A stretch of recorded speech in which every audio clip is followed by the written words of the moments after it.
Lemieux, bonjour. Bonjour. Dans une magnifique salle.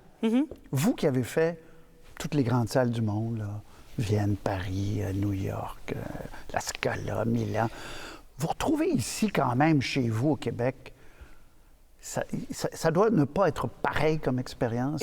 C'est pas pareil parce que c'est plus difficile. Revenir chez soi, moi, en tout cas, moi, c'est comme si je me sentais encore plus redevable. Parce que je suis vraiment un produit purement québécois, là.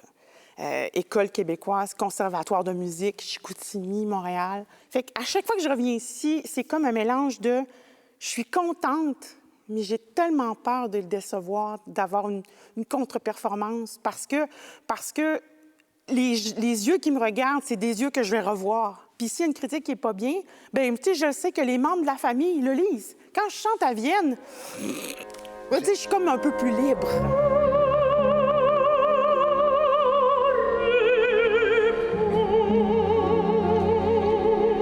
Marie-Nicole Lemieux a beau être devenue l'une des plus belles voix de contralto au monde,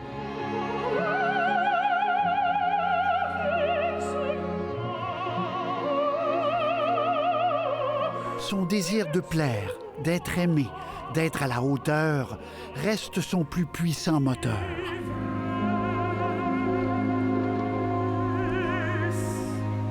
Donc, vous, les critiques, peu importe où vous chantez sur la planète, votre confiance serait ébranlée si quelqu'un disait quelque chose, si ça vient vous le chercher. J'ai de la misère avec ça. Il y a des artistes qui sont des blocs de béton, là, contre vents et marées. Ouais. Je pense que c'est une question de... C'est peut-être mon ego aussi, là. Je pense que c'est ça, ouais. C'est toujours parce que ma nature est que je me remets en question tout le temps, OK? Mais bon, maintenant, je lis plus parce que, en fait, je suis ma pire critique de toute façon. Puis, voilà. Et vous travaillez dans votre métier avec des chefs d'orchestre qui pourront vous dire ceci, cela, évidemment. Là. Ça, oui. Vous avez fait des opéras au Met, machin, partout. Puis quand je travaille là, avec mes collaborateurs autour, c'est ça, je dis au chef, ne me laissez rien passer. Si vous entendez qu'il y a une note qui n'est pas bien, là, vous me le dites, vous n'attendez pas 3 représentations, là. Vous êtes exigeante, vous dites, vous êtes très exigeante. Pas exigeante, très exigeante envers vous-même. Oui. Vous vous préparez le langage aussi des coachs de langue d'italien. Quand vous avez fait Verdi, là, vous vouliez absolument avoir une diction parfaite. C'est du travail. Ça, c'est la marque des grands, là. Je sais pas. Ben... Comme dirait, c'est vous qui le dites. C'est genre, qu'est-ce que je peux dire? C'est que c'est la marque de quelqu'un qui veut rester, on va dire.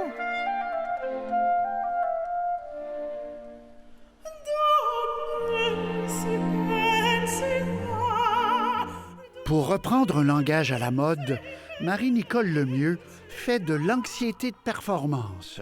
Plus simplement, elle aime le travail bien fait.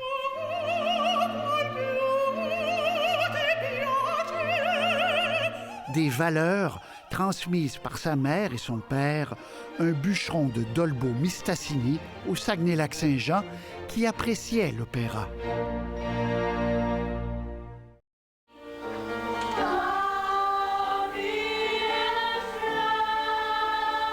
La musique s'imposera assez jeune dans sa vie. Mais votre moteur, est-ce que c'est cette anxiété-là de ne pas être à la hauteur qui fait que vous en donnez dans la préparation encore plus? Moi, là, mon moteur est d'être à la hauteur de mes attentes et du compositeur. Moi, là, je suis une interprète. Je sais que j'ai ces qualités-là. Je suis une bonne interprète, puis je suis un vecteur d'émotions. Je le sais, ça. Je suis capable de toucher les gens. J'ai ce don-là de transmettre de l'émotion. Bien, ça, en sachant ça, je veux dire, quand on a des dons, bien, ça vient avec des responsabilités. Puis donc, moi, j'aime ça quand je sais que je suis bien préparée, quand je sais que j'ai bien fait mon travail. Puis quand, tu sais, là, on apprend toujours. Je pense qu'avec les années, oui, je me prépare parce que j'aime ça apprendre. Puis c'est le fun d'apprendre. Là, dernièrement, j'ai fait mon premier grand rôle wagnérien. Monsieur Roy, là, ça a été, là, ma première coach, là, c'était, là, le fouet. Elle me laissait rien passer. Tout ce qui allait pas, la prononciation, la façon de placer le son, parce que le chant wagnérien, c'était encore un nouvel univers. Bien, j'arrivais chez moi, puis j'étais découragée, puis là, je pleurais, mais en même temps, je me disais, non, ramasse-toi la face, comme je me dis souvent, puis tu vas apprendre de ça. Puis, effectivement, tu sais, c'est le fun parce que ça m'apporte quelque chose d'autre, puis ça, c'est intéressant aussi.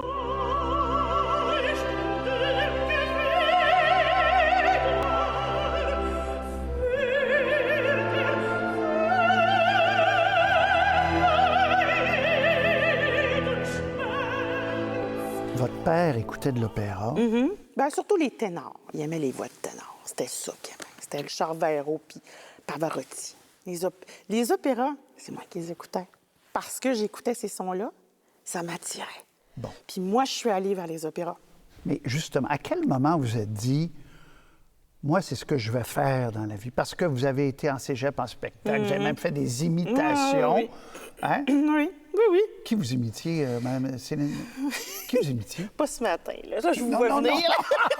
Non, mais qui vous imitiez? Bien, je faisais très bien Ginette Renault, Céline Dion, Vanessa Paradis, Fabienne Thibault, Diane Dufresne. OK. J'avais Alors, ce je bloque don-là. le temps, là. Oui. À ce moment-là, vous ne savez pas vers où vous allez ou vous savez que c'est la voix, le chant, votre vecteur? À ce moment-là, je le sais parce que quand j'ai fait cégep en spectacle où je faisais des imitations, j'étais déjà acceptée pour le conservatoire. La décision s'est prise la première année de cégep où j'ai fait mes sciences pures au cégep de Saint-Félicien. C'est très exigeant, ces études-là, donc j'avais arrêté toute forme de musique. Puis après 6 mois, je me rappelle, j'ai tout fait. C'était comme si je respirais plus. Il me manquait quelque chose, j'avais un vide. Puis j'en ai parlé à mes parents. Et puis, ils m'ont dit, OK, on t'épaule. On va t'accompagner là-dedans. Puis ma mère pensait que j'allais faire de la pop. Parce que j'avais ce don-là. Mais moi, je n'aimais pas ma voix pop. Il y a toujours quelque chose qui m'a bloqué là-dedans. Vous n'aimiez pas votre voix pop. Qu'est-ce que ça veut dire? Le son que je produis en chantant de la musique populaire, j'aime pas ça. Oui, mais c'est la même voix. Non. Quand puis j'étais attirée par l'opéra. Non, c'est pas la même voix. Parce que si je chante, par exemple... là, vous voulez des exemples. Si je fais... Mettons comme quoi je chantais. C'était mon succès de... Je voudrais voir la mer et ses plages d'argent et ses falaises blanches fières dans le vent. Tu vois, Puis quand je fais, mettons, si je fais avec ma voix de... Je voudrais voir la mer et ses plages d'argent et ses falaises blanches fières dans le vent. J'utilise... Pas la même chose. Non. Qu'est-ce que vous faites de différent? J'utilise une partie de la voix parlée quand on... Mais c'est ça, je suis pas très bonne en chant pop, je pense. Mais je sais qu'il y a une technique différente. Puis ça implique beaucoup moins d'harmonique qu'on utilise, beaucoup moins d'espace ici, là. Là, j'utilise mes sinus, j'utilise mon pharynx. Et mon son est produit avec mon corps. Et ce son-là, lui, je l'aime. Et à quel moment vous avez décidé, tant qu'à faire ça, je vais être une des meilleures au monde? Oh, ben là, on ne décide pas, monsieur. Non, mais on prend les moyens pour arriver, parce que vous auriez pu avoir une carrière moins internationale, il y en a. J'étais au conservatoire avec des gens qui travaillaient tout autant fort que moi puis qui se préparaient autant. Quand on fait quelque chose, on le fait bien. En tout cas, chez nous, c'est comme ça. Bon. Puis ma deuxième prof, j'ai mon premier professeur, Rosaire Simard, qui a été fabuleux parce que lui, il m'a dit, je ne vais pas travailler ta technique parce qu'il dit, je ne suis pas très bon là-dedans, mais il dit, je vais travailler... J'étais quelqu'un de très complexé, très complexe, très pogné. Puis lui, il m'a aidé à chanter pour les bonnes raisons. À vous ouvrir. Oui, et à chanter pour les bonnes raisons. Les bonnes raisons qui sont qu'on chante pour donner et parce qu'on aime ça, pas pour se faire aimer. Ça, là, c'est la règle. Chanter pour se faire aimer, tu pars avec 3 balles 2 prises. Parce que là, tu te mets dans une situation de dépendance affective. Puis c'est pas ça. Quand tu es sur scène, il faut que tu donnes, il faut que tu apprennes à aimer, transmettre des émotions, puis trouver ça réconfortant là-dedans. Puis aimer ça. Vous imaginez, les pauvres gens qui disent, ils m'aiment plus. Déjà que je suis... Oui, mais vous recherchez l'amour du public, puis vous l'avez dit. Non, mais c'est-à-dire l'appréciation. Je recherche qu'ils soient contents, pas qu'ils m'aiment, c'est qu'ils ressentent quelque chose. Oui, mais tant mieux si vous aimez oui, aussi. Oui, c'est ça, exact. Ben oui, c'est sûr. C'est sûr, mais tu sais, j'aime savoir que je leur ai servi à quelque chose. Fait que tu sais, quand j'arrive puis je chante, là, puis là, je vois ça, là, puis là, Surtout quand c'est chez nous, je sais qu'en plus, on vient d'une terre qui est jeune. On vient d'une terre qui a seulement 400 ans de tradition. Puis les traditions en Europe, sur la musique classique, c'est beaucoup plus ancré, mais ici, c'est pas ça. Fait que quand je chante ici, là, c'est important pour moi que le monde vive des émotions. Il y a un gros P là, sur l'opéra là, pour peur. T'sais, on a peur de ça. Les gens, mon Dieu, l'opéra. Ah non, je connais pas ça, moi. Comme son père en écoutait, Marie-Nicole Lemieux a pu exercer son oreille aux concerts, aux opéras.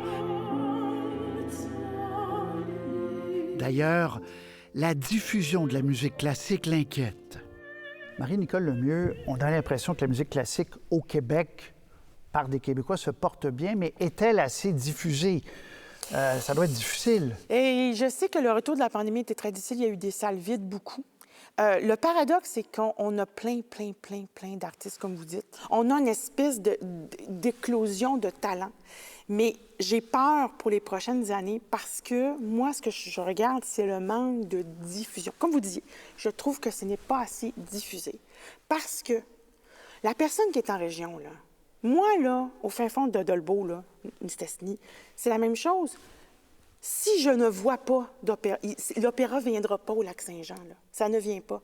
Puis moi, là, si vous saviez, quand on parle, là, entre nous, les beaux dimanches, juste le fait d'avoir un soir, mais pas là juste sur la télévision qui est payée, sur des chaînes payantes. Non, mais là. le samedi soir, on pourrait, c'est ça. à Radio-Canada, diffuser... Oui, l'accessibilité, au moins une fois, à heure, où là, on se pose et là, on a un événement classique. Vous dire comment les jeunes... Parce que c'est ça. Ici, on se dit, bien voyons, on n'a pas de besoin à Montréal. On a des salles de spectacle. Mais il n'y a pas que Montréal. Je suis une fille de région. Je suis partie de là-bas parce que j'ai eu cet appel-là. Un jour, j'ai vu ça. Puis c'est venu me chercher en Abitibi, tout ça. Et je pense que des fois, on oublie ça.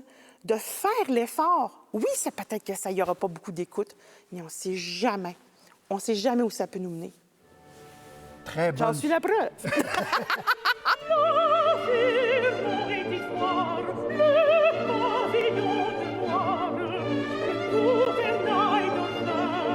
Son envolée sur la scène mondiale commence avec un premier prix au concours international Reine-Élisabeth de Belgique en 2000. Qu'est-ce qui va arriver à partir de maintenant avec Marie-Nicole Lemieux? Ce qui m'arrive, c'est que là, je vais chanter un peu partout aux quatre coins de la planète. Ah oui?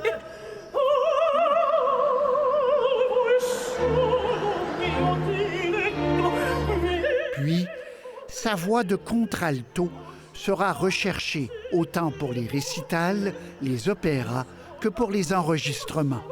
L'étendue de sa palette est saluée.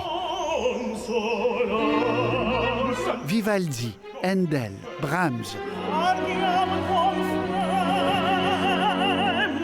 Des opéras au Met aussi, comme Falstaff de Verdi, avec un rôle dessiné pour elle, Mistress Quickly.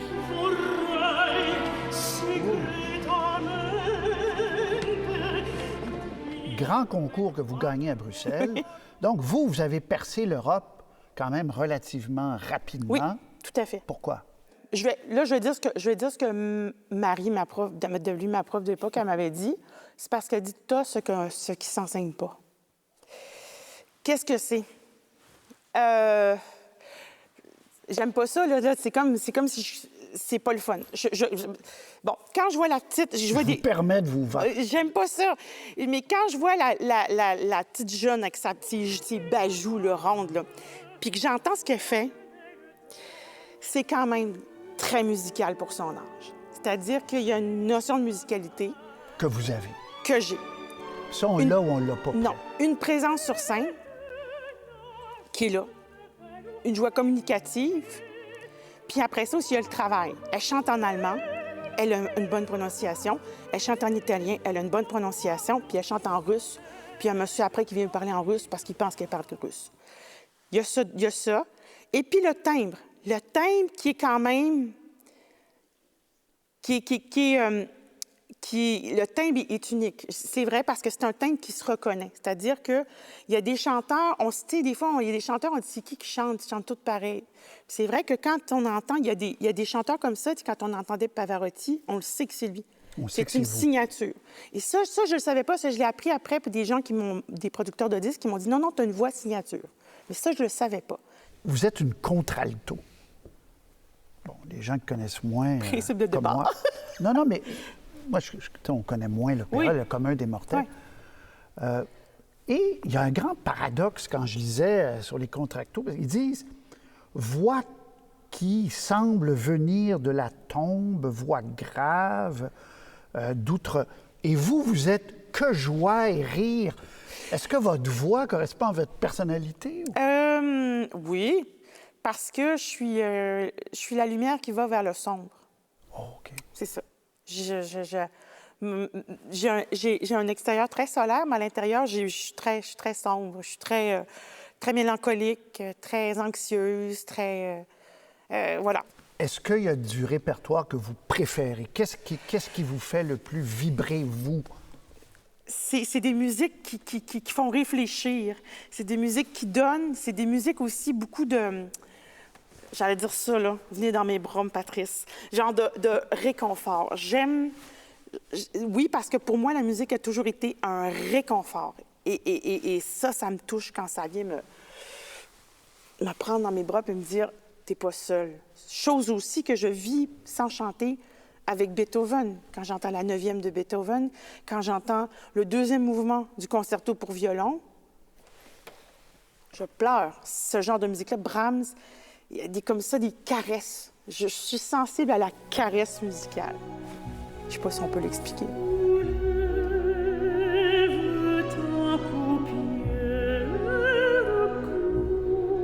Son dernier disque fait rêver. Les Nuits d'été de Berlioz, enregistré en 2023 avec l'Orchestre philharmonique de Monte-Carlo. Une découverte émouvante. C'est difficile de rester insensible à ça. T'es pas humain si tu vibres pas. Non. C'est beau. Moi, j'ai c'est écouté plusieurs fois, puis à chaque fois, on part avec vous dans mais ça, les c'est sons. Berlioz. C'est pas moi, c'est Berlioz. Oui, mais c'est vous. Oui, mais là, l'écriture est tellement belle. Là, la prochaine phrase, où quand ça commence, « Au bal », puis là, ça monte.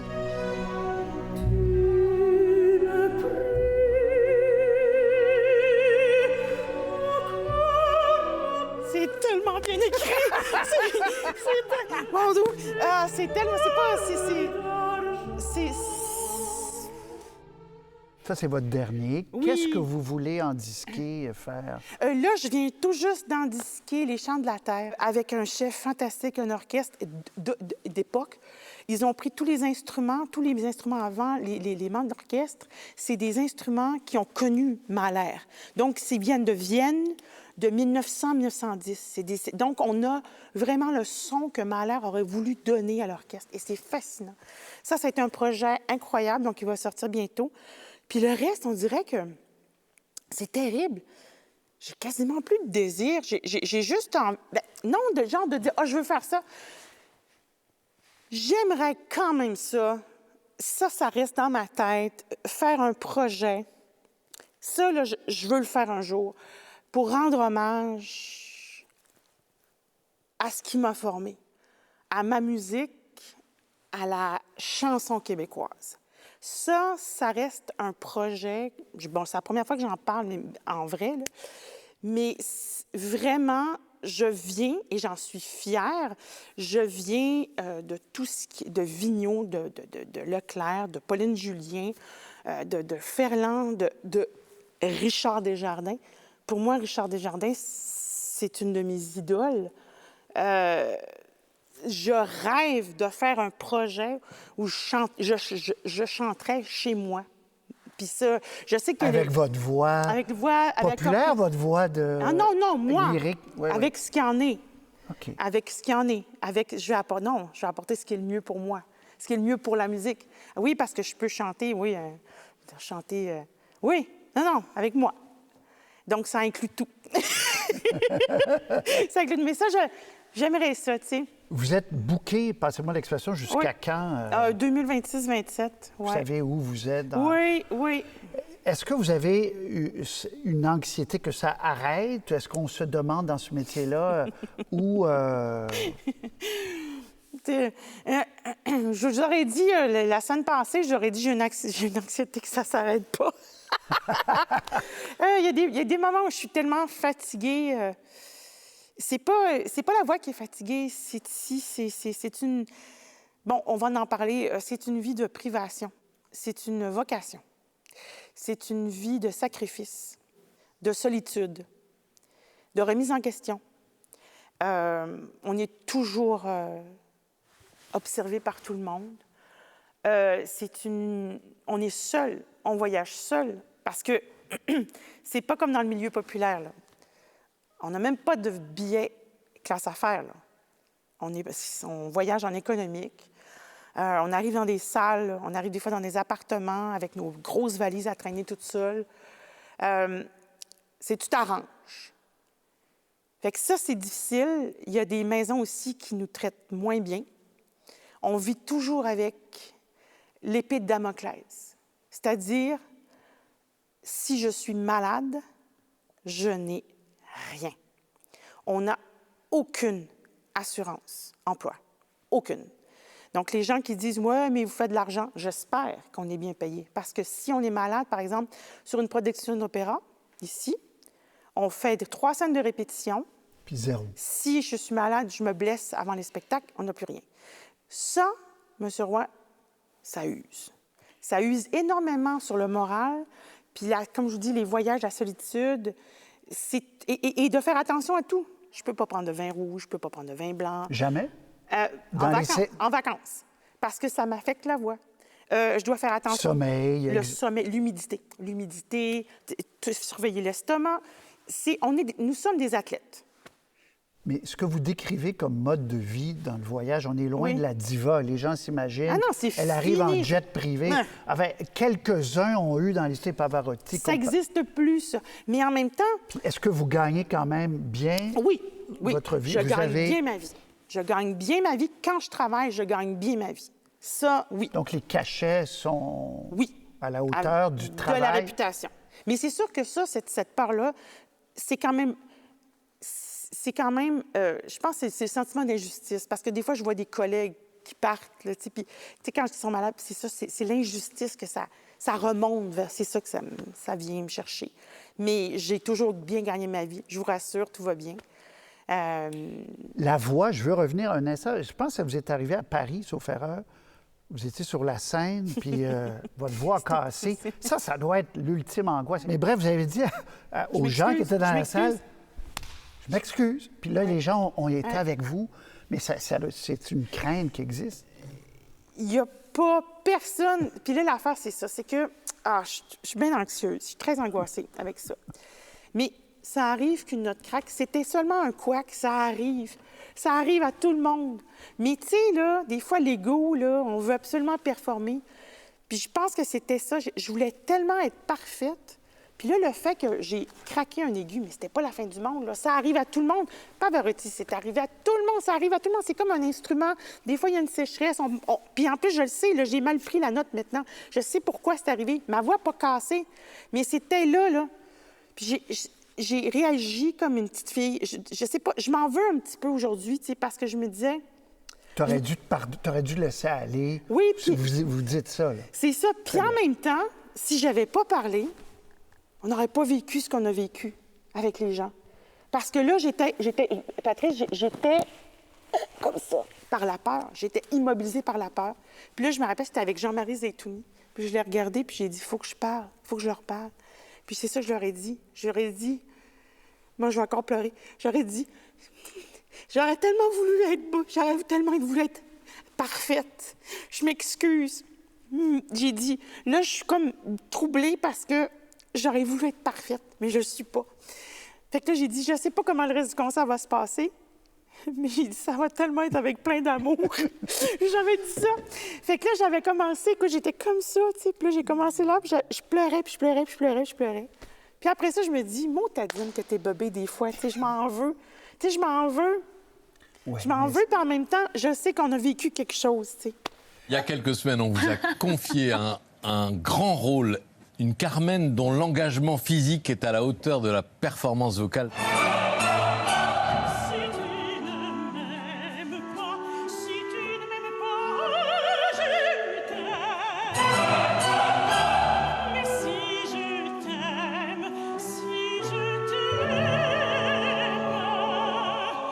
prends garde.